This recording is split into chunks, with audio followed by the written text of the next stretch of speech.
ہمارے پنجاب کے اندر اور اسپیشلی لاہور کے اندر کچھ لوگوں نے سرکاری زمینوں پر بھی قبضے کر کے ہاؤسنگ سوسائٹیاں لوگوں کو اخبارات میں ٹی وی پہ دکھا کے بنا کے بیچ کے چلے گئے کاغذوں کے اندر، اور لوگ اپنی فائلیں اٹھا کے مختلف دفاتر کے اندر، تھانوں کے اندر، مختلف جگہوں پر جا رہے ہوتے ہیں، لیکن کچھ پتہ نہیں چلتا کہ ان کی ریکوری کس طرح سے ہوگی۔ لاہور ایئرپورٹ کے پاس ایک پارک ویو ہاؤسنگ سوسائٹی تھی اور اب وہ ڈی ایچ اے کے اندر شامل ہو چکی ہے۔ اس کے اندر بھی ایک میگا اسکیم جو تھا اس وقت بھی تھا اور اب تک وہ چل رہا ہے کہ پارک ویو ہاؤسنگ سوسائٹی کے نام کے اوپر انہوں نے لوگوں کو ایکسٹرا پلاٹ بیچے، ڈی ایچ اے میں مرج کر کے چلے گئے، لیکن اپنی پارک ویو ہاؤسنگ سوسائٹی سے ہٹ کے انہوں نے ایک زمین لی اور اس کا پارک ویو نام رکھ دیا اور فائلیں بیچ کے نکل گئے۔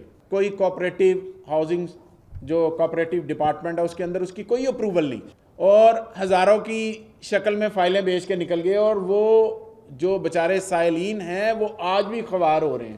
آلدو کہ کچھ کو ڈی ایچ اے فیز 7 کے اندر اکاموڈیٹ کیا گیا، لیکن یہ کیونکہ پارک ویو کے نام پہ بیچا گیا تھا، اور پارک ویو کا جو مالک ہے اس کے نام کا آپ کو پتہ ہے، اس کا نام علیم خان ہے۔ اس نے لوگوں کے اربوں روپے ادھر بھی اکٹھے کیے، اکٹھے کرنے کے بعد لوگوں کو ان کے پرسانے حال پہ چھوڑا اور نکل گئے۔ اس کے ساتھ ساتھ وہ صرف یہاں پہ نہیں رکا، لاہور میں مختلف جگہوں پر اس کے قبضے ہیں۔